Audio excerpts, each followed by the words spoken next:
lot. I wish I would start the show on a very positive note. The only thing that is positive this morning is my smile. Yes, I'm expecting two guests to be on the show today. I have one already, expecting another one just before I got into the studio. I don't know about you. These days, I find myself playing Fela songs. Uh, does that relate with you? Does that, touch something in you also? I find myself playing Fela songs because that man indeed is a prophet, and most of what he sang about while he was here with us is the reality that we have today. I find not too much comfort in it, but it's like a pillar, something to wedge with and just ride the tide. All right, we'll do it the way we do it every morning on the press. We'll start with the weather report. We move on to the front pages of the papers. Then we bring in our guests to discuss the topic today. And of course, in the mix, we open the phone line to ensure that you become part of the show as you lend your voice to issues that concerns you and I. All right, let's start off now with our weather focus report this morning. And as usual, I'll start in Edo State. Edo State this morning has given us cloudy conditions around 3 p.m. Meanwhile, it is 83 degrees in Edo State. It is going to be a sunny day in the state today. You can see the sun is not shy. As you take a look at the pictorial right there on your screen, the sun is already out this morning, just as it is in Abuja every day. At 10 a.m., it will rise to 85 degrees.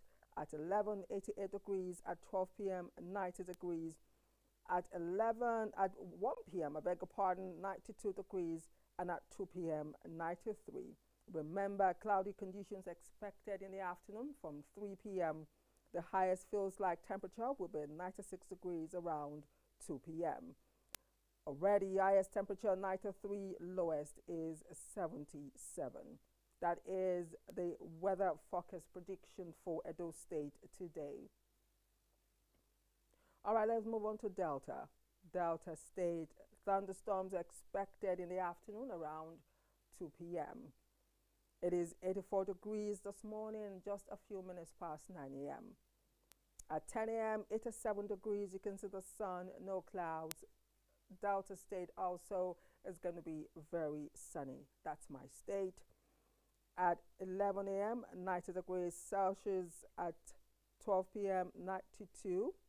At 1 p.m., 92 also. However, the temperature will change a little bit starting 2 p.m. The rain there at 10% at 2 p.m. The highest feels like temperature will be 95 degrees around 12 p.m., while the lowest temperature will be at 77 degrees. All right, Bayelsa, take a look at Bayelsa. Bayelsa this morning is 80 degrees. Right about now, however, past 9 a.m., it is 83. At 10 a.m., 86. At 11 a.m., 88. At 2 p.m., 91. And at 1 p.m., 12 p.m., I beg your pardon, 91 degrees. And at 1 p.m., 92 degrees. Rainy conditions are expected in the afternoon. Wind gusts are up to 5 miles per hour. Highest temperature is at 93 and lowest at 76 degrees. Rivers. Let's take a look at Rivers. It is 83 degrees in River State this morning. At 10 a.m., it will rise to 86 degrees. At 11, 89 as the weather begins to heat up. At 12 p.m., 91 degrees. At 2 p.m., 92. Rainy conditions are expected around 3 p.m. Wind gusts are up to 6 miles per hour. Highest temperature is 92 degrees and lowest at 77. All right, Enugu is up next. Let's take a look at Enugu this morning. We have Enugu, partly cloudy conditions expected around 10 a.m. in Enugu at 85 degrees. Meanwhile, it is 82, few minutes past 9 a.m. in Enugu. At 11, it will rise to 88. At 12 p.m., 90. At 1 p.m., 92. It will remain same at 2 p.m. Wind got up to 14 miles per hour. Highest temperatures 93, lowest at 77. Let's see if in Imo State we have something different. In Imo, it is 82 degrees in the morning right now. At 10 a.m., it will rise to 85. At 11, 88 degrees. At 12 p.m., 90. At 1 p.m., 91. And at 2 p.m., 92. Partly cloudy conditions expected around 10 a.m. Wind got up to 8 miles per hour. Highest temperatures is 92 and lowest at 76. We have more for you this morning. Let's come back home to Abuja before we move on to Lagos. I want to take Abuja first before going over to Lagos. Okay, Abuja this morning is 82 degrees. It will rise to 85 at 10 a.m. At 11 a.m., 88 degrees. At 12 p.m., 91. At 1 p.m., 93. It will rise further to 95 at 2 p.m. Partly cloudy conditions are expected around 1 p.m. Wind got up to 10 miles per hour. Highest temperatures is at 96 and lowest at 77. Okay, let's go to Lagos before we come back again to this zone. Sunny conditions are expected somewhere in the evening in Lagos. However, it is 85 degrees Celsius right now in Lagos State. Lagos also presents a very sunny day. At 10 a.m., it will rise to 88 degrees. At 11, 89. At 12 p.m., 91. At 1 p.m., 92, remaining at that same status at 2 p.m. Wind got up to 10 miles per hour. Highest temperatures is at 92 degrees and lowest at 81. All right, let's come back now again to the zone and take a look at Benue. Benue this morning is 85 degrees in Benue. At 10 a.m., 88 degrees expected. At 11, 91 degrees. At 12 p.m., 94. At 1 p.m., 96. And at 2 p.m., 98. Wind got up to 15 miles per hour. Highest temperatures 98, lowest at 80. Plateau, we have Plateau this morning. It is 78 degrees in Plateau right about now. It will rise to 83 by 10 a.m., 86 at 11, 88 at 12 p.m.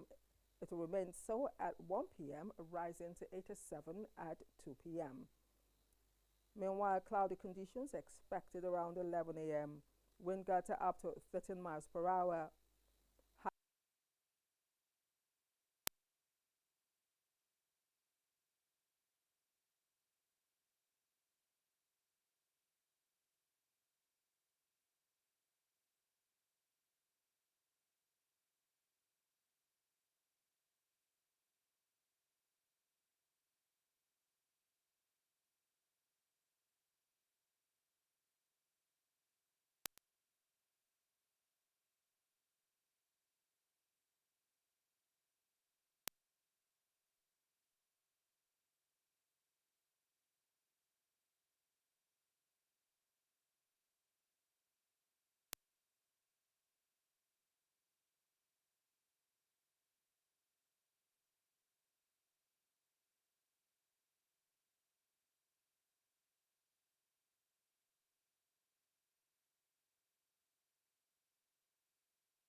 and April has been very, very, very, how do I say, uh, volatile month for Nigerians.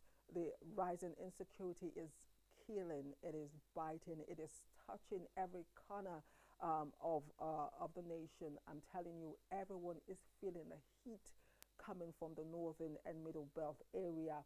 Benue once again is in the eye of the storm, just few days away from the Borno casualties. We're having Benue once again bleeding. It is one too much. In fact, my heart has been heavy all day. If I look melancholic, it's because of the insecurity situation in the nation. We smile through the pains. I talked about Fela is suffering and smiling this season. What do? You wake up, you take your bath, and you put the smile on your face. That is what we're doing. And Tinubu is meeting with service chiefs. We're waiting to see what will come out of that. We keep saying that we would rather it doesn't happen instead of the reaction after the terrible act. Again, lives have been lost close to our hearts. So that's the screaming headlines on the front page of the Punch this morning. We have more stories just beside the mass this morning. 2027, Abiodun Oshoba, Daniel Amosun endorse Yayi Ogun APC governor candidate. All right, that's in politics. Just in front of the Punch, the pictorial, which we'll have in other papers. NRS welcomes Mr. President. Okay, you want more details, you know what to do. Get a copy of the Punch newspaper and, of course, read to your satisfaction. We have more papers. Let's move on now to The Guardian. Let's take a peek at what the front page of The Guardian has for us today. The Guardian, insecurity, federal government under pressure over fresh attacks on troops, airstrike fallout. And that's on page 6. Also, above that story, anxiety over opposition's future as ADC, PDP awaits Supreme Court ruling. Apart from insecurity, the political terrain is also heating up with the back and forth with the ADC and, of course, the mix of the PDP in all of that. We're waiting to see the final resolution on the ADC, especially. We want to see how this will play out as we move forward to 2027, one of the year in Nigeria that I know a lot of us will not forget about. Sometimes I feel we're already there, with all that is happening. The build up to 2027 is so much from insecurity. A lot of people tie what is happening now to this journey to 2027. There's always a political undertone, especially when we are always kept in the dark. We never get details. We never get or see the truth. What we hear most times is not what we see, and what we see is definitely different from the feedback that we get. So people are allowed to imagine certain things. And unfortunately, in this climb, whatever happens, especially during the season, is attached to politics. There's always a political undertone, even as we also seek to actually get the truth or the reality of what's on ground. All right. Beside that story, Nigeria misses $3.3 billion oil windfall as $25 billion Nigeria-Morocco pipeline progresses. 12 years after, Chibok parents demand global action as 87 girls remain missing. That number tugs at your heart. As a parent, losing a child, then collectively 87 girls after all these years not accounted for. In the mix of all of this is the rising insecurity in the nation. I mean, there is so much to grapple with. As Nigerians, sometimes I wonder how we survive daily. You have to be a hero to be a Nigerian. I'm telling you, you're a Nigerian. Anywhere you go, people should off their hearts to you. I'm telling you, we are survivors in this nation. We take so much and we keep moving. We are more than soldiers, I tell you. This is one nation that other nations will study in years to come. Mark my words. All right, let's move on now to more papers as we take a look at the Nigerian Tribune. We have that paper this morning. The Nigerian Tribune this morning above the mast, ADC dares INEC holds convention today. Supreme Court hears Mark's appeal. No request to use Eagle Square, says Wike. Away from that story, suspected headers kill 47-year-old farmer in Ibadan community. Olubadan, police meet over incident. Ogun APC adopts Yayi as a governorship candidate. All right, let's move on now to our next paper. Let's take a look at the Leadership this morning. The Leadership newspaper. We have stories. Tinubu doesn't want opposition to exist, says Obi. Wike clarifies Kubo bus terminal roof damage, says no structure collapsed. Okay. Northern leaders raise concerns over rising attacks as IED kills commanding officer, 6 soldiers in another Borno attack. ICPC presses 9 fresh charges against El-Rufai. The Leadership newspaper. ICPC presses 9 fresh charges against El-Rufai. We also have the pictorial of the president there as the NRC welcomes him. Want to find out more? Grab a copy of the Leadership newspaper and go on a jolly read. All right, let's take a look at the Daily Monitor. The Daily Monitor this morning. The screaming headlines: Insecurity can end in 6 months if federal government is serious, says Ndume. I wonder how that is possible. We have 2 riders laments continued loss of military personnel, including senior officers, says such incidents highlight deeper operational challenges. Away from that very disturbing story, federal government wants security personnel against division or diversion of official arm. Federal government wants security personnel against diversion of official arm. ADC holds national convention today amid crisis. El-Rufai petitions CJN, seeks Justice RM Aikawa removal from his trial. Beside that story, commanding officer, 6 others killed by IED in Mungunu. Middle East crisis, Nigeria's economy in shock, finance, says federal government determined to grow Nigeria's macroeconomic stability, attract and scale investments. I'm happy we have something to hold responsible for whatever we're going through financially now. It is the Middle East crisis. Yet, even in the midst of all of these, other nations have alternatives. They have planned for shocks. So when things happen, it's ironic that we are not at war with the Middle East, but yet the effect is felt more in Nigeria than even in the Middle East. That is a paradox, right?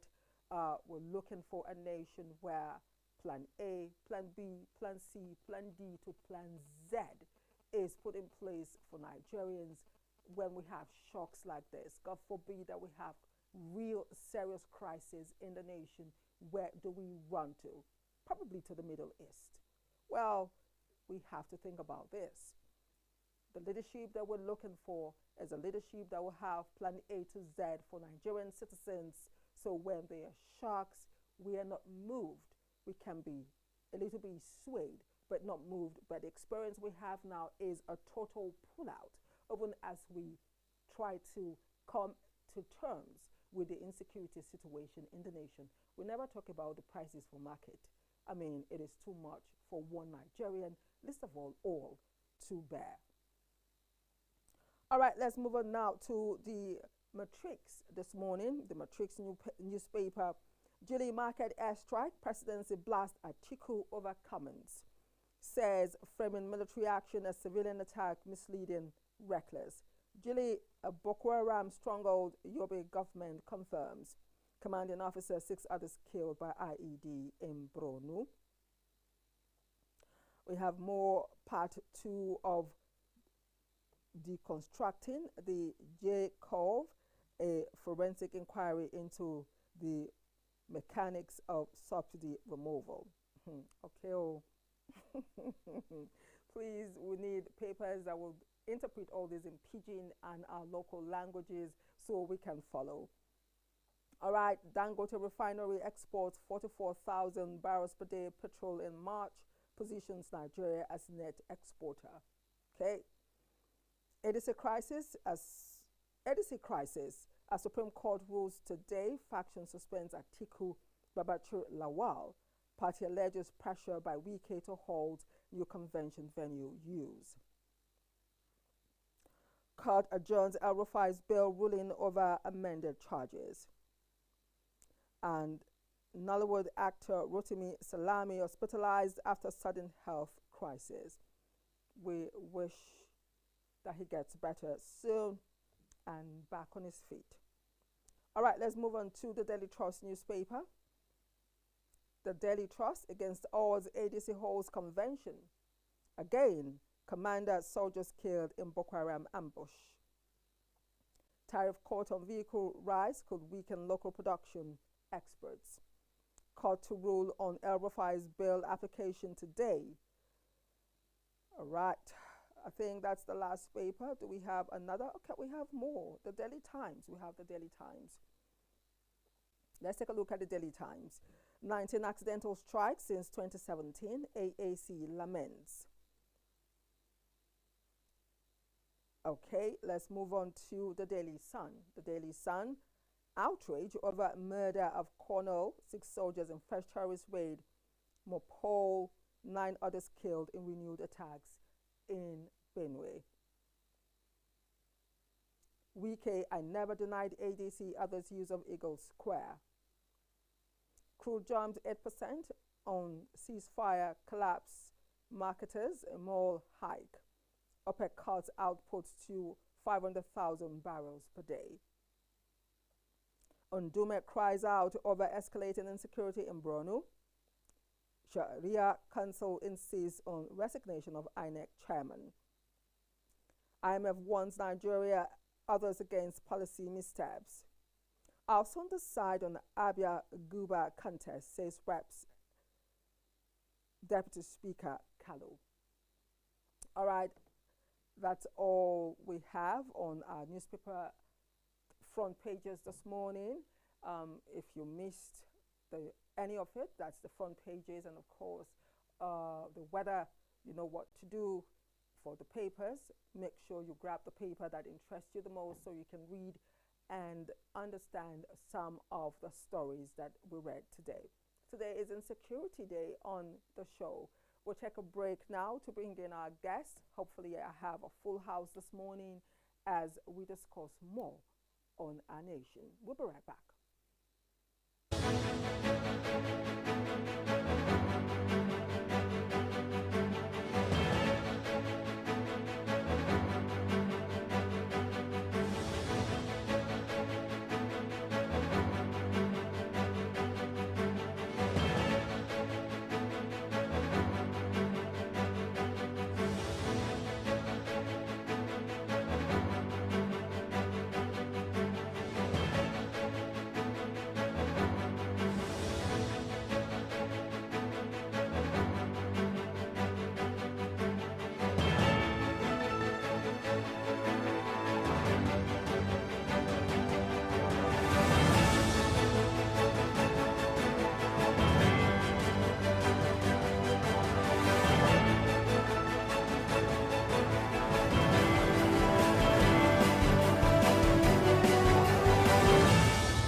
necessity is the mother of invention. It's beginning to have effect on Nigeria for good. Reporting from Dubai. Hello, I am Ruben Okala. I have not retired. I am refiring at KAFTAN TV. And as you see on KAFTAN TV, imagine a beautiful world. Get back to work.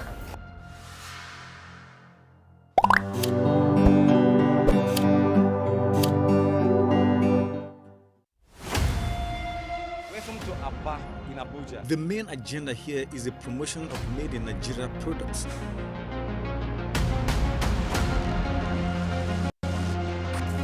Could this trigger the most needed change in the telecom industry for better service delivery?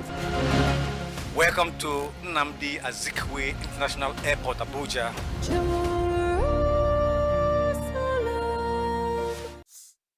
A golden opportunity for the country to showcase its potentials among Committee of Nations.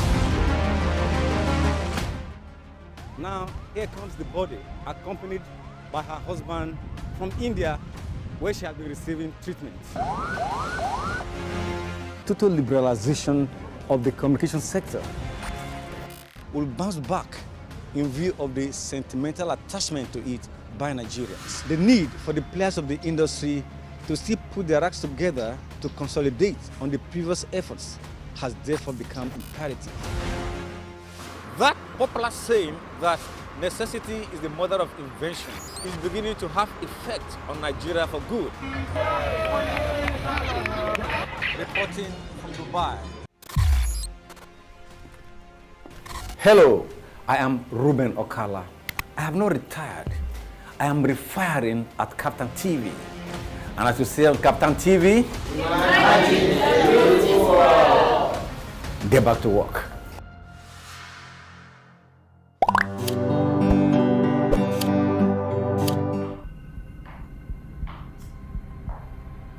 Hello, I'm Abdulwahid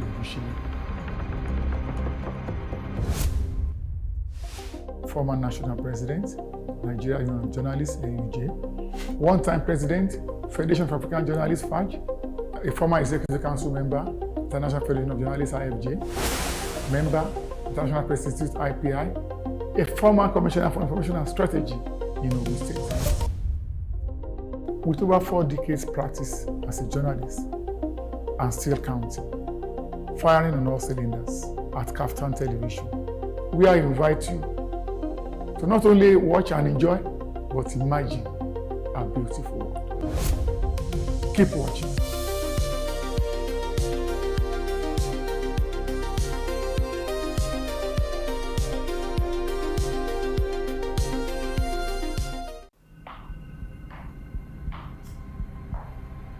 Hello.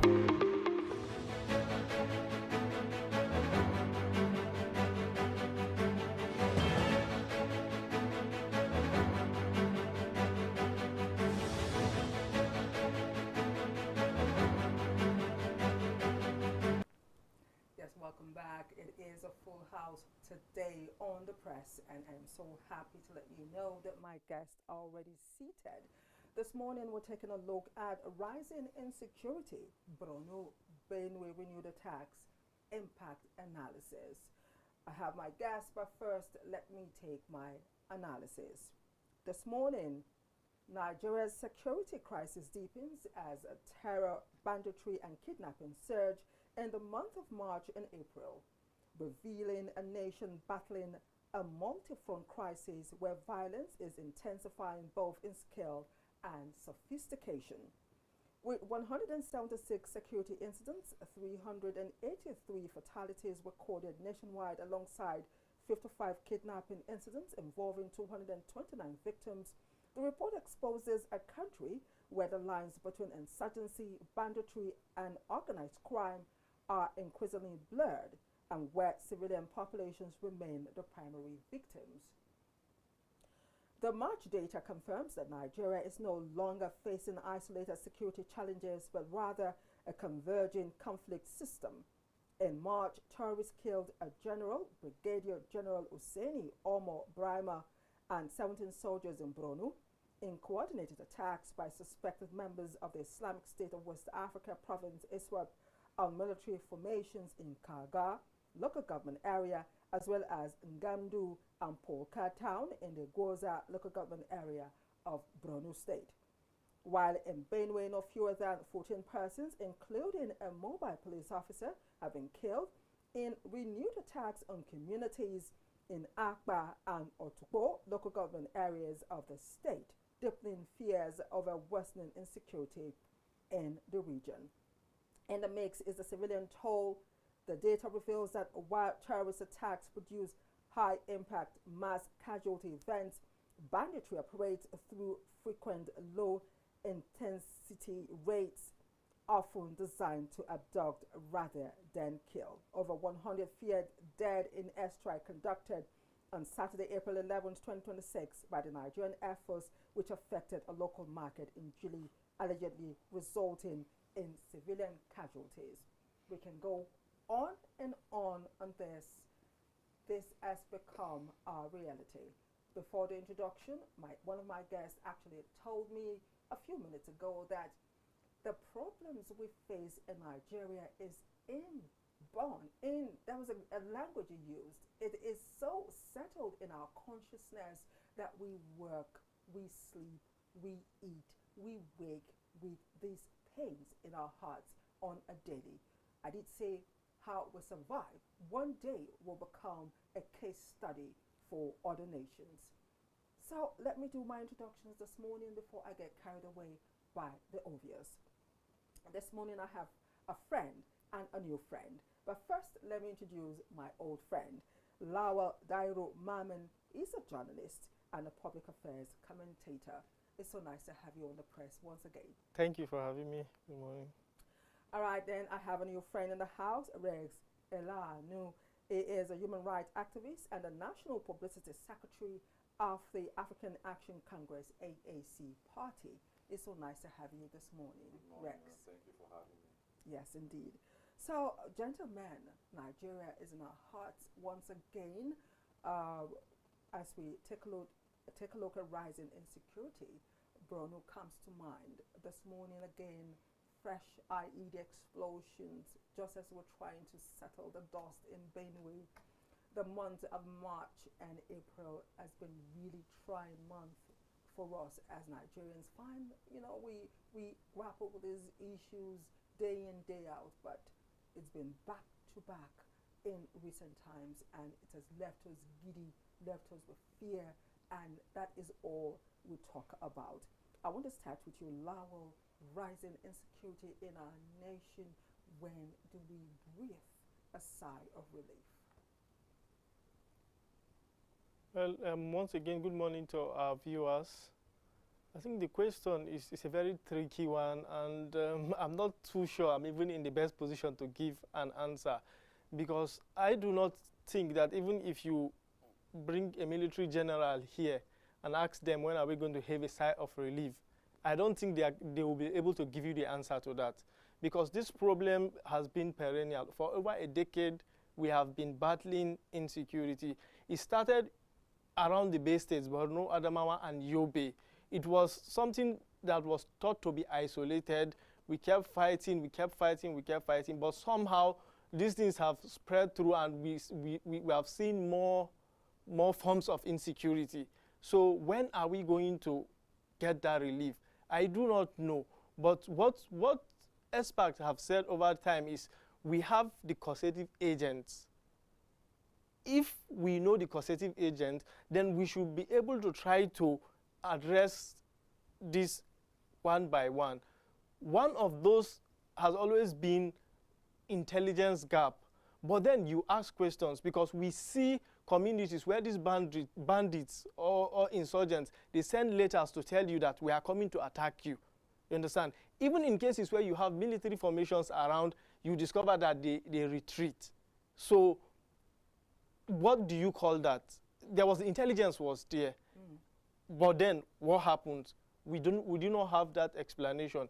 Those in the military, those that control the military, should be able to provide answers for that.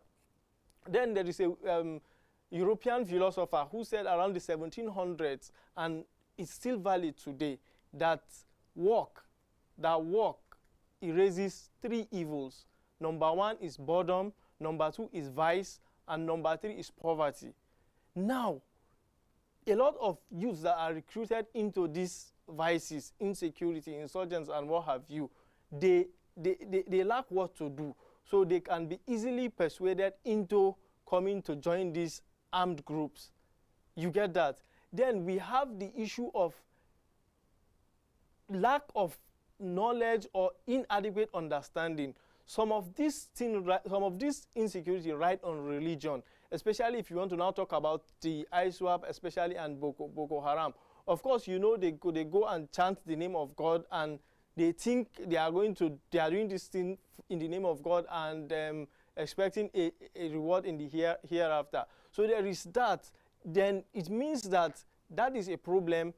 Religious leaders should be able to come in to re-educate these persons that have these wrong ideologies. That is a problem. We have these problems. Then we should be able to. Then we talk about how strained the military formation is. There is that. When you have a lot of the military personnel were moved to Borno over time. Sometimes you even hear the president give marching orders and they move the whole service chief to these places. But it is not really translating to the action that we see. But then, to round up, I would like to say that it's this resurgence, it has been there, but somehow, each time we go close to electioneering and what have you, we see a rise. Does that mean its people's lives are used in campaigning? I do not want to believe that. But we saw that during the Jonathan administration.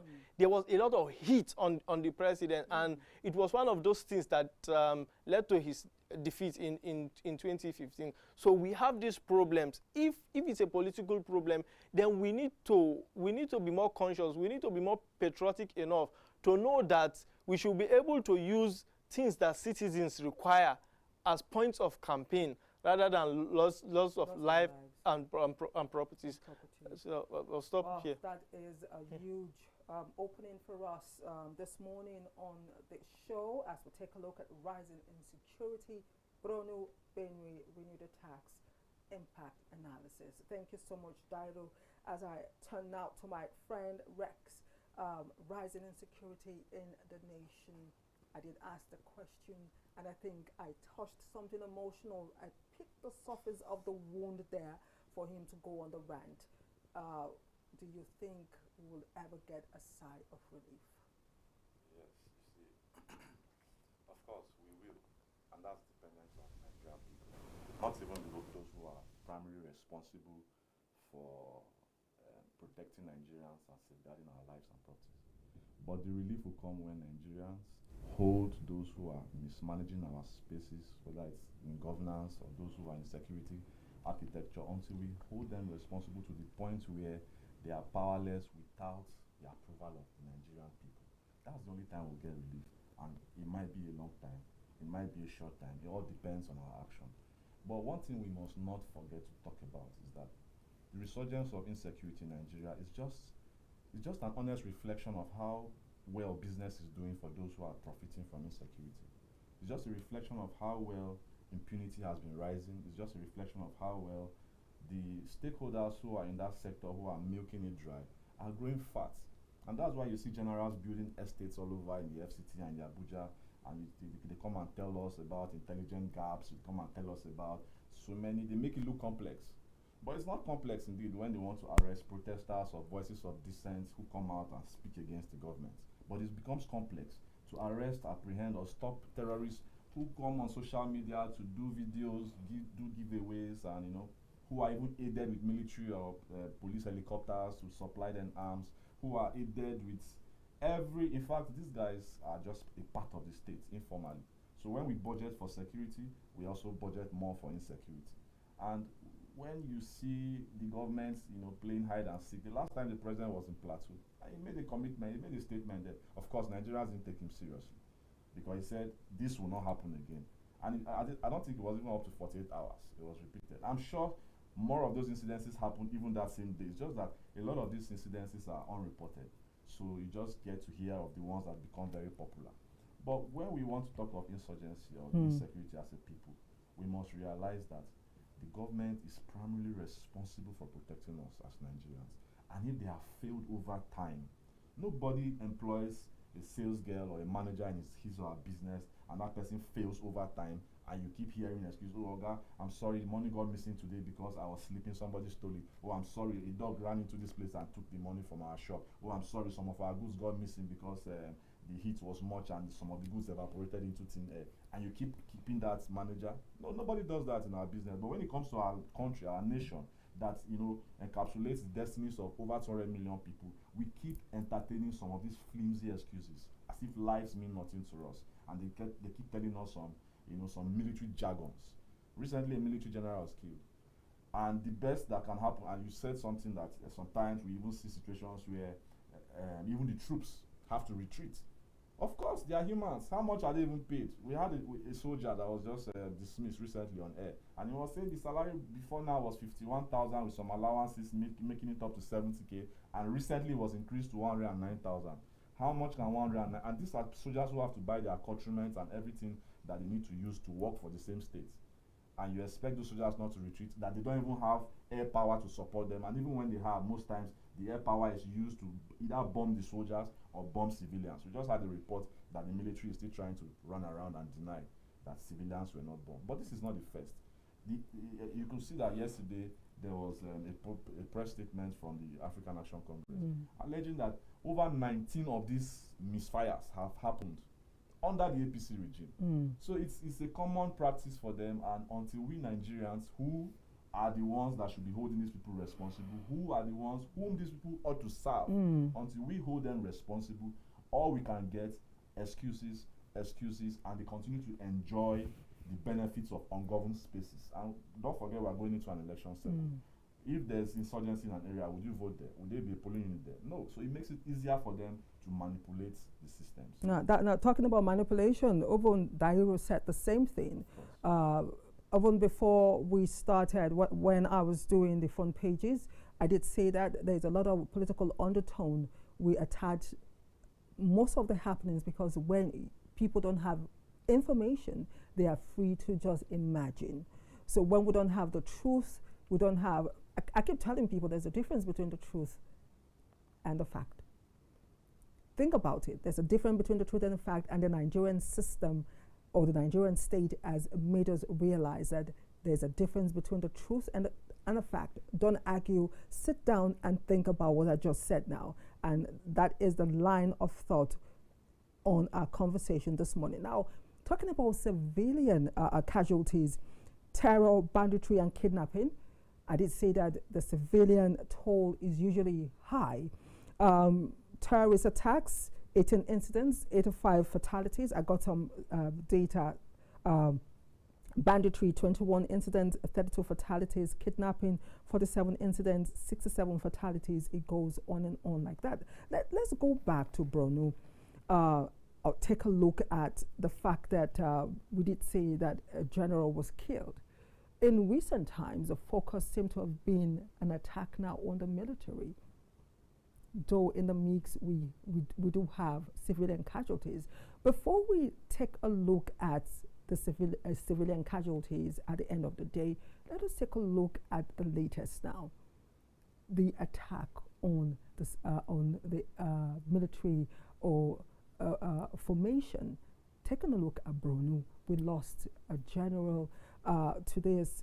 We've just heard now that an IED explosion has happened again, and military or security personnel are involved. In Benue, a mobile policeman also in the mix of it. I am a little bit worried. I don't know the pattern this is taken. I don't know what we're to expect again in the next 24, 48 hours, but this has become a reality this moment. And DAHIRU, I don't know if you agree with me that there's something different happening. We've discovered that there's a lot of sophistication, a new wave of attacks in this formation for terrorists, bandits, and what have you. In Ibadan, we also have a report of someone being killed. I mean, it just goes on and on. But first, let's take a look at this new wave of attack on the military. Okay, so one other cause that I may have I didn't allude to earlier is the fact that the government are those responsible, because like he said, it all falls back. The bulk is in the hands of those who wield the power at the moment. Now, one thing they do is they always come out too quickly to announce victories that are not there. Because if you now go and say you have bombarded this enclave, you have saved this community, you have done X, Y, Z, do you understand? You come and make this, it's like, and you have not done that, it means those people are still somewhere. So when you come out to say these things, you are now telling them to come out and prove you wrong.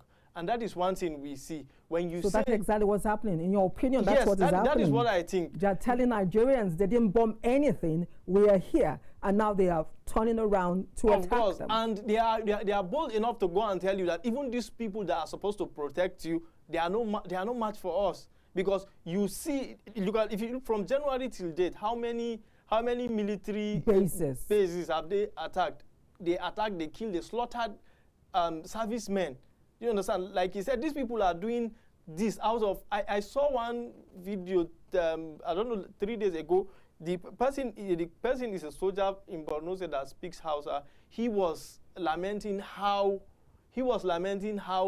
they just decided to go into the military for love of country, and they left their families and all that, not because they are so comfortable, but because they really want to protect the integrity of Nigeria. But they are in their spots where they are not supposed to even be attacked. You see these attacks come. You see these attacks come. You see these attacks come. So it also points to the fact of what he was saying earlier. It means there is a rot even within the military system. So, like I said, it's a flex of power that if you come and claim to tell people that you have decimated us, you have killed our leaders, you have done X, Y, Z, we are telling you that we are here. And those people you are sending, we can go to their places and we'll get them. Yeah, just we can't overflow this issue without telling ourselves the truth. We have a commander-in-chief of the armed forces who should be taking responsibility. But what we see is him going into a troubled zone where people have just been killed, and the succor he can offer is I have 10 minutes to leave, there's no light at the airport, this will not happen again, and 48 hours later more has happened. You see, in Nigeria today, the masses are, we've been conditioned to a place where we are already defeated psychologically. And some people just hope on covering themselves with the blood of Jesus. Some others hope on hiring private security guards. Some others who have more resources can even hire state security agents to protect them. But this is not going to solve anything, because whether we like it or not, it's coming closer to us every day. And sooner than we imagine, some of us might be on the run. Because you look at this business that is unchecked, unstopped, and you expect those who are profiting from this business to just wake up and say, we made enough money, you can allow them breathe. No, it's not going to happen. So it's up to us. And until we come to that point of consciousness where we realize that the masses, the people of Nigeria, own Nigeria and have all it takes to hold their leaders responsible and accountable, especially when lives are involved, until we come to that point of consciousness, we'll just be having analysis, lamentations, covering ourselves with the blood and having people to guard us. And at the end of the day, you can see that even those who are deployed in the forest can't even protect themselves. And when we talk of the military again, you see, this is the same government that was so active and agitated and excited to arrest and detain people who they allege were coup plotters, who have still not been tried in courts, who have still not been granted access to their lawyers and families. But this same government has been reluctant and blind to some of the obvious, loopholes in the way they operate as military or as paramilitary or as all of them that make up the security apparatus. So there's no sincerity on their part, and the earlier Nigerians wake up and stop hoping that someone's going to come from Aso Villa or the commander-in-chief who doesn't know anything about solving Nigeria's security issue. The earlier we get to that consciousness, the better for us. Tinubu is more concerned about 2027 elections. The APC regime that has recorded over 19 attacks on civilians by armed forces are not the ones that you expect to even protect the civilians. So if we are signing, look at it, even from the regime before the PDP, security has always been a big business. Dasuki was alleged to have taken so much from security. If you investigate all of them, Buratai, who is having a nice time now, has also had so much allegation about making funds from. There was a time there were evidences of him buying a house in Dubai, while he was still a service chief. So these issues, as long as we continue to allow impunity to grow, the essence of democracy has been defeated. And this culture of impunity, if not checked, will consume all of us, especially we who are the victims, not even the perpetrators of it. Now, I did have a guest here who said terrorist economy. I've never heard about that before, and that's exactly what you're saying now. It's obvious that a lot of people are making so much money from this. A couple of years ago, I was having a conversation with my younger brother, and some years ago, I'm talking way ago, I don't want to say so you don't know, I'm Methuselah's younger sister. Yes, years ago. And he did say that war is profit. War, I never sat down to think about it that way until I heard from my brother Tosa, and he said war is profit. And it has become obvious that there are a lot of people profiting from this situation. We keep hearing that those who finance insecurity, their names will be published. We keep waiting to see those names. Now and again on the show, supporting what you say, when we hear, 3,000 was bombarded, their enclave was destroyed, we never get to see the pictures, we never get to see the areas where this bombardment took place, we never get to see, even if you blur the bodies, we never get to see the number that is given, the pictures of these people, the names, as it were. We don't have those data. And suddenly we have these attacks, and the people who make the announcement, unfortunately, some of them are not here with us to see how far this has gone. Let's talk about the business of insecurity. The business, the obvious business. Communities are sent letters, and they demand 50 motorbikes. They demand 15 million naira. These are communities that cannot afford to even feed. So who will pay if there is no business behind what is going on? I think it is a high time for us to catch the monster or monsters who sponsor all of this. You can't tell me there are no sponsors for coordinated attacks like this. DAHIRU, I want your voice on this particular assumption. The assumption cannot be wrong. If you even go on the international level, of course, war is profit. You can imagine how much money or how much resource is put into producing guns, is put into producing what's it called now, all these armored vehicles and what have you. Who, if you produce these things and you just store them, who is going to make use of them? So you just need to create the demand somehow. I don't know if you get what I mean. If there is a gun, you produce a gun, of course, obviously you want to sell it. So you try to create, it's like you creating a market for what you are selling. That happens at even the global level. You see that even around the world, there's chaos everywhere, unfortunately. But if you now talk about locally, of course, it is what it is. You cannot take it out. In 2015 also, I was still in the university. I have a roommate in Zamfara State. Before banditry became so much worse in that area, his dad farms a lot. But at that point, these people came when they were just still coming. They came and said nobody is going to farm here until they pay, was it 500,000 naira at the time, and that whatever they produce, they are going to give them, is it 5 bags or so? So they did that. That was how they were still able to farm and still feed themselves and what have you. Now, if you now look at these other, yes, if you now look at these other people that come and they demand, whether it's the kidnappers for ransom, when they take people, they deal with them mercilessly just to get something out of you. When you now look at these people that because of course, as you mentioned earlier, they display themselves on social media. When you now look at them, they don't look like the monies they take from people. A group that collects 60 million naira from people that you see them looking tattered. They do not look like people who even understand what the goodies of life is, so to say. So someone, yeah, right? So where does all this money go? Yeah, where does it go to? They stay practically in the forest. But where do they now spend this? Where do they spend this? Where do they spend this money? So you understand? So even the local communities in recent times have also been accused of supporting these people, because of course they also want to sell their foods, their drinks, their Fantas, and what have you. So these people also keep, but you can look at it in two ways.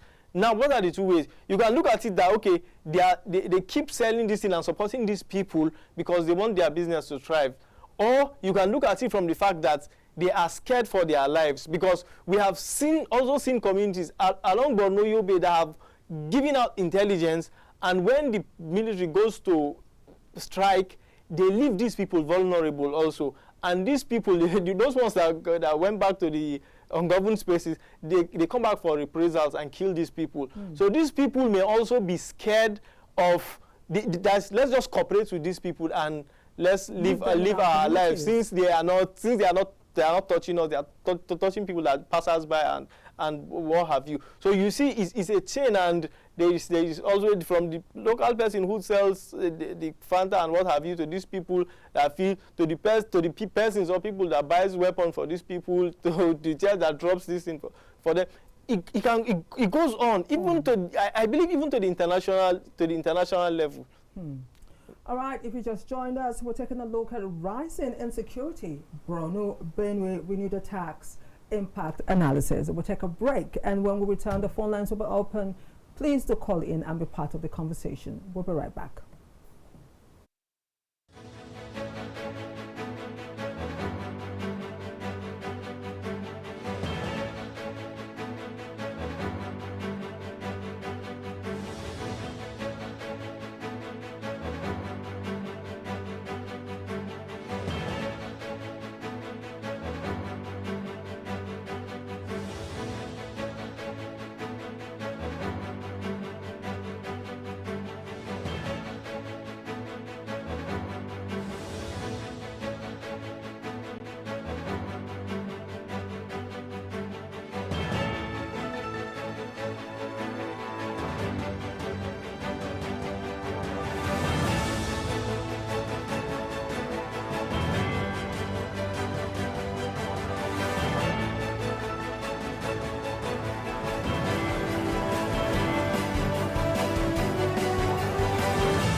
This is KAFTAN TV Newsroom, the headlines. The fault is not coming from my neck. The world of sports, talking about sport, G's on KAFTAN TV. We made the law. Why not ensure its enforcement?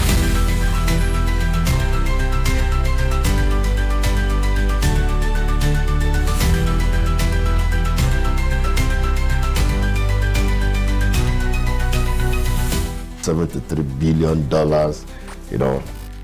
The car was actually made from a prototype of a human being. What do you understand by a woman of substance? He said, who gave you admission? Where is the admission that you are here?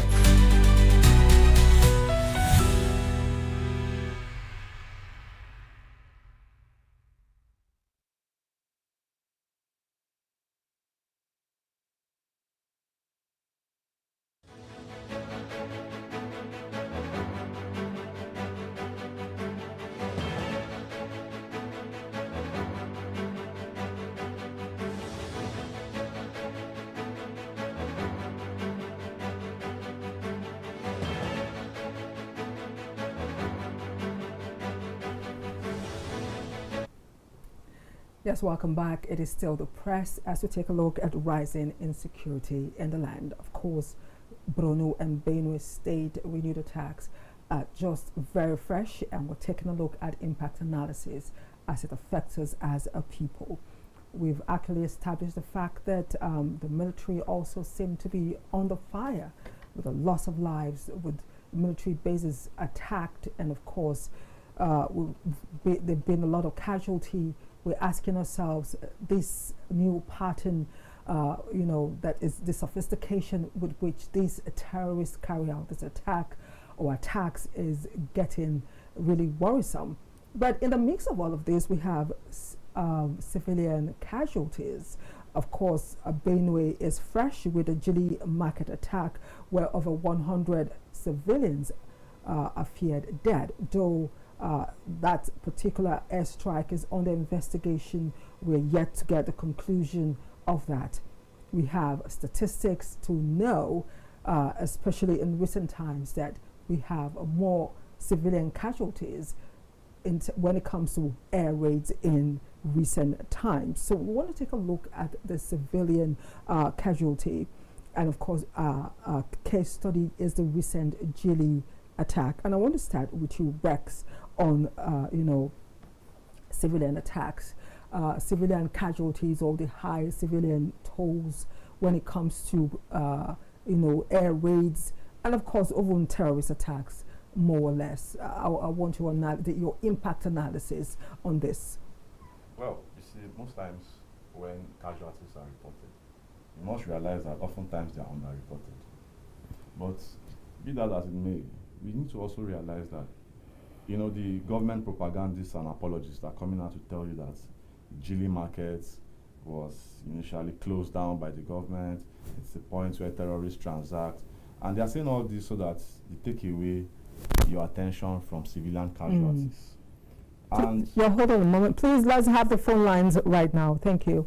Go on. So they say all these things so that they take people's attention away from civilian casualties. And the next thing they tell you is that it's under investigation. Now, just like he said, some of these people have these petty things to trade. And the ready buyers who are available don't forget that that market is in the borderline between Yobe and Borno State. So when you see border states, you can always expect some of these local transborder transactions, food, mostly is food, and some of the commodities that are needed for survival. So if the government is claiming that the place is a zone for terrorists, it had been closed down before, and they don't want to talk about civilian casualties, which is something that has become a perennial, behavior for them. It's because they want you to not hold the military responsible for what they've been doing. If they are investigating, what about Tudumbiri drone strike that killed over 85 people? What's the analysis from their investigation? And each time these bandits travel by road, we see villagers even cheering and videoing and filming them sometimes in their droves, in hundreds, 200s, on motorcycles. When it's time for them to bomb those guys, traveling in those kind of large droves, the eyes of the military surveillance always catches Apollo. But when it's time to bomb a market where civilians are, perhaps, don't be surprised, one day we'll realize so many are not into some of these bombings of civilians. Perhaps civilians who are giving intel about the operations of military. Perhaps. We have a call, Rex. Let's see if we can take the call. Hello? Hello, good morning, my sister. How are you? Good morning, Mohammed from Maiduguri. Yes, so let me just, because of time, let me quickly go to the point. Go on. Yes, because as these guests are saying, one of the reasons why some people are just keeping quiet is out of fear. Like that village that was having this issue of air attack. That village, most of the villagers are not in that location. Even their village head was taken away by those people those days. I think the last year or a year before, when they killed many people as many as 8, it was on the news. Even the villagers were taken to the entire region up to today. That man must have gone with his family. So most of them are no longer staying here. So anybody going to any street, any business in that remote area knows who is trading with. It's like bargaining. Those people, whatever they embezzle from the various locations of animals and everything, they come and sell it to these people. Those marketers will bring this thing like an exchange, commodity exchange market. Solely by those people. Honestly speaking, no any villages is near that location.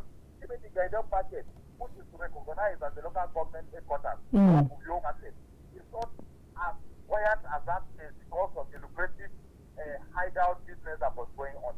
But another thing that I would suggest is our security people, particularly the Air Force, they should completely find out issues before they carry out airstrikes. Sometimes they can be misled. This similar thing happened in Rand local government of Calabar in Libya. It was on the news some years back. They were misled. Somehow wrong information was given and they acted on it. So this type of thing is not supposed to happen by our people. Get any reliable information, whatever information, try and find out yourself and be authentic about it before you go into carrying out decisive action that may result in things. Thank you so much. So for that reason, our people must be careful in carrying out so that the good name Nigeria built will not be tarnished by somebody. Okay, thank you so much. I appreciate your call all the way from Maiduguri, Mohammed. Thank you so much. So you're concluding more or less what you're talking about. What both of you have, the points that you've raised is exactly what he has given today. The need for, again, he did say that the information should be clear before the airstrikes. He also said that whatever was going on in Gili was trade, there was serious trade, exchange of money. Whoever was at that zone at that time was definitely dealing with terrorists. I don't know. Well, it will be funny for us to imagine that terrorists need to go to an open market to trade whatever is going to be a threat to Nigerians. These terrorists have intel. These are terrorists that have intel. The general was once ambushed, and the general made a call to his command center and disclose his location. And even before the Nigerian armed forces could come and save him, he was abducted by the terrorists and killed like a chicken. These are the same terrorists that ambush military over and over again. These are the same terrorists that travel through towns. People video them, they video themselves. These are the same terrorists that when they even kill Nigerian soldiers, they go as far as making propaganda videos so that you don't even doubt their abilities. And we know also that when even soldiers kill some of these terrorists, even without news channels going there to have any footage, these soldiers even go, to video some of these people and show us that these are some of the terrorists that have been killed. Let the Nigerian state show us the people that were bombed in Gili. If you bomb 200 motorcycles with terrorists, you have enough motorcycles and bodies of terrorists and arms of terrorists to show Nigerians and show us how you are working. But what they do is bring some teleguided, some computer videos and show us as a video recorded from an aircraft that bombs so and place and bombs, and yet we have nothing to show for it. If you are saying Gili markets has become the major enclave or transactional hub of, these are just bagadash, they are lies.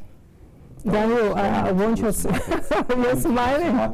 I want your reaction to this. Of course, not forgetting the call that just came in for the Air Force or the military to get information correctly before any strikes are done, so we reduce or totally stop civilian casualties. Again, a reaction to the Gili market situation, civilian casualties. But I don't know if to say the situation was unfortunate. Why we don't take some of these things too seriously is because they are presidents. He mentioned the Tudunburi incident. These people were worshippers. They were, of course, it was Maulud period. That was the period. You bombed these people and you claim that the intelligence showed that they were terrorists. How did that happen?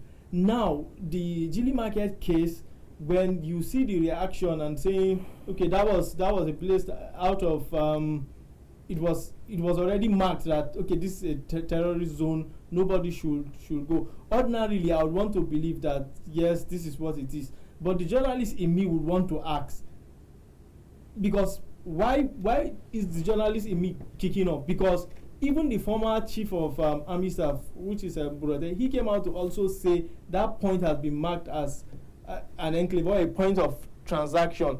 When did he serve? He served during the. So what I'm saying is, why are we waiting till now? If you had already marked that place as, why didn't you go in sooner? Why didn't you go in sooner? Another excuse that was given is that some terrorists moved from that same location to attack a military base in January this year. That reason and the surveillance and what have you, aerial surveillance, were part of the reason. But I would want to ask, why are we waiting now? If a chief of army staff from 2015 down to 2023 is saying that that place has been known to harbor criminals, why do we wait till today? And we should also be transparent enough. If you are saying, are you going to say that those lots of people, it's a community, are you going to say those lots of people are all in bed with the criminals? If you have done that and you have an intelligence and they are what you call now terrorists there, and you've taken out this attack, if there are casualties, you should also be transparent enough to come and say there was this. But when you just want to now cover it and saying every other person that is in the area is also, it sounds ridiculous to me. Even though, of course, it's that high time that we start also looking at those people who ate these people and take them out. They are nuisance, honestly. But then the narrative around all this is funny. This is all I have to say. Okay, because of time, would it be strange for me to ask you for solutions? Would it be strange as Nigerians? We ask about solutions to this hydra-headed problem. We ask every day here, but we ask different people, and we hope that those that should listen are listening. As a Nigerian, I would want to ask, we've said a lot. What, in your opinion, is the direction any government, present, to come, in future, what should be the direction taken to making sure this tide is really brought to a standstill? What's the way forward? Well, if we want to honestly talk about a solution, a solution in this case would be relative, because if you are providing a solution for a reasonable government that is sincere about fighting terrorism and securing its citizens, that's on a different case, on a different course. If you're also talking to a government who's complicit in killing its own citizens, then why would you be proffering a solution that is going to be a threat to the people who are profiteering from insecurity? But this is it. Under normal circumstances, we understand that solving security issues have to do with, it's very closely related to the economy of the people. Of course, Boko Haram and ISWAP and all these terrorist groups always have, they have a big pool of, prospective volunteers that they could just dip in their hands and say, you are poor, your family has been killed, you don't have anything to fight for. Why don't you come, you earn $10 a week, you have a rifle, you feel like a commando. When we get girls, you can even rape the ones you like. And these illiterates who have nothing to live for or nothing to lose, we always subscribe to it. Even if you burn 100 of them, they have 500 more to get into it. So on a long-term basis, a government that is sincere about securing her people, we want to provide social security for its citizens. That will be the grand step to start approaching this insecurity issue. But as it stands, in the interim, what we need at the moment is boots on the ground, intelligence to wipe out those who are killing us. So why I say profiling solution is relative is because we have a government that is not interested in solving the problem. So in our own instance, it will be irrelevant advising the government. It will be better for us to now take advice for ourselves, motivate ourselves, and look around ourselves as the Nigerian people. How can we solve an issue of an irresponsible government that cannot protect us, of terrorists who keep attacking us? These are the kind of solutions that we need to profile for ourselves in this peculiar case, because our situation is a government that is totally complicit and in bed with the terrorists. So for our case, my solution will be what I said initially, and I'll reiterate. Nigerians need to realize that, for instance, Tinubu is the commander-in-chief of the armed forces. If he has failed in his primary responsibility, nothing stops us from demanding his resignation. The defense minister was once the chief of defense staff, the one who said he wanted to fence Nigeria. If he has failed in his primary responsibility, nothing stops him. We cannot be rewarding failures. with more time in office, more access to budgets that they can sign and mismanage, more propaganda to spew while lives are being decimated. So our own peculiar solution should be a revolution for masses to rise up on the street and demand the resignation of a failing president. For masses to rise up. In fact, Nigerians should be protesting on a daily basis in this country. But this is where it gets very, very complicated.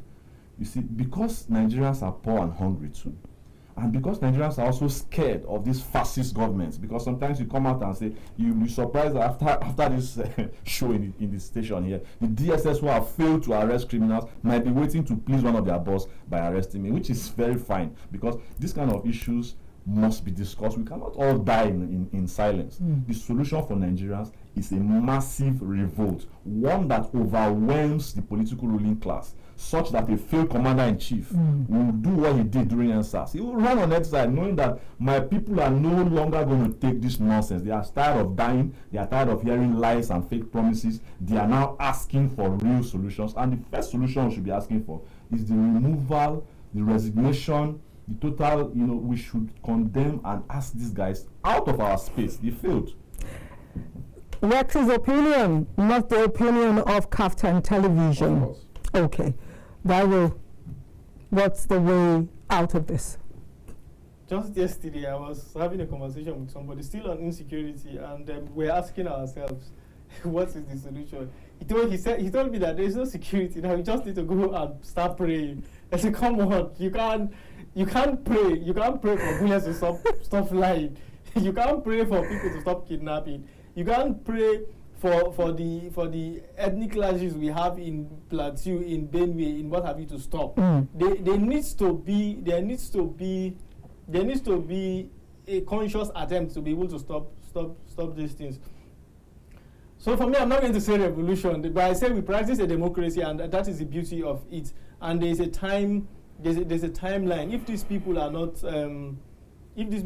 performing to your taste, of course, we always have the next election cycle to give some other persons the opportunity to try to change it. That being said, what other things can we do? I think he has already said it. The economy is tied to this thing. Let the economy be better. Let's stop having just data that pleases the international organization by saying we have had a 3.6 GDP growth, we have had an inflation rate reduced to plus 30. That is not really translating to what we are. If these things keep happening, then we keep seeing this insecurity coming by the day. Then I'm saying again, provided that you are in power, you need to be honest enough. If you are overwhelmed, let another person give it a try. Lives are at stake. We just can't continue. We can't continue doing trial and error with people's lives. People are dying by the day. People are being robbed of their wealth and properties. People are miserable. We can't keep living. We can't keep living like that. Then in areas like Benue, sometimes where they always do these farmer header clashes, however you want to call it. Let's have.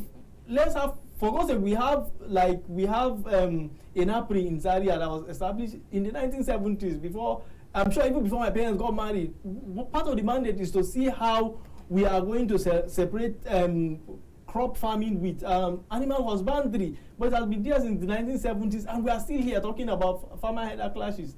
What is that? Let these institutes come to life and do what they are supposed to do. Where we have whatever I want to call it, is it religious, I don't know, face of all. Let's have a dialogue. We talking to ourselves is better than all this bloodshed. It's better. I think if we too much bloodshed. It's too much. It's too much. I think if we do these things, we should be able to get a better Nigeria. Okay, so because of time, there's something we do here on the show. We give you the opportunity to speak in your dialect based on the topic to your people. We've been told the time is running out very fast. So I'm going to start. I can see Rex looking at me like, what's this man talking about? I was itching to say something. What's that? Yeah, he mentioned something which has become you know, an unspoken truth, which is actually not true. We don't have time, just drop People it. say that we are in a democracy and there's a season that we have to wait for. No, it is actually very democratic for electorates to decide that who we've elected, even though we know he's elected himself, he's failing us and we are coming on the streets. You see, protest is universally recognized as part of democracy. In fact, a fundamental ingredient of democracy. So let's not allow the government narrative of revolution is an anarchist side of things. We have to wait for election when in democracy. Revolutions, mass protests, civil disobedience are major ingredients of any democracy. So nobody should be waiting to die. How many of us are going to be alive to the next election? So I just wanted to say that it is very, very part of democracy to revolt against a system that is taking your lives, that is failing in its first responsibility. All right, so noted. So, Dahiru, in Hausa, please, based on our topic, especially the rise of insecurity, and of course appealing to the people of Nigeria, as it were, I would want you to say something to the people this moment. What is there what I can just say is jama'a masu kallon mu mun ga yadda al'amarin tsaro ke taɓarɓarewa a ƙasarmu Najeriya. Ya kamata mu yi iyayen mu san yadda za mu sani in kana da ilimin wani abu da ke faruwa da su waɗanda suke da alhakin tsare mu ku kai musu, to kuma kowa ya kula da gidajen shi da ma muhallin shi gaba ɗaya, saboda in mun ga abubuwa da bai kamata ba sai mu kai inda ya kamata a kai, sai Allah ya sa a hakan a hankali za mu gyara Najeriya. Amin. So, in your dialect. Well, I'm from Benue State. Yes, in Benue. Unfortunately, you can't speak. I'm not going to be able to communicate very effectively. The little that you can. The little that you can. That's your camera. Yes, of course. I won't be speaking just to the Doma people, because Benue people are generally affected. But even though even though the recent attacks was in my zone, part that you said, I just want to say that, Coach, we cannot keep our mouth closed. We are going to pray. I love it, Boko. We are going to be praying, but also we are not going to keep our mouths closed. In my language, you see, we say Okun is our mouth, so we say we are not going to cloud Okun again. I don't know how to express that, but we've been so silent, and our silence is killing us. So, Coach, Aledoma, Benue people, these are the way. We cannot be quiet anymore. We must speak out our truth. Thank you so much. I want to appreciate my guest this morning, DAHIRU MAMMAN, who is a journalist as well as a public affairs commentator. I appreciate you for taking out time to be with us on the press this morning, and of course, letting us hear your truth. Thank you so much for being part of the show. Thank you very much for having me.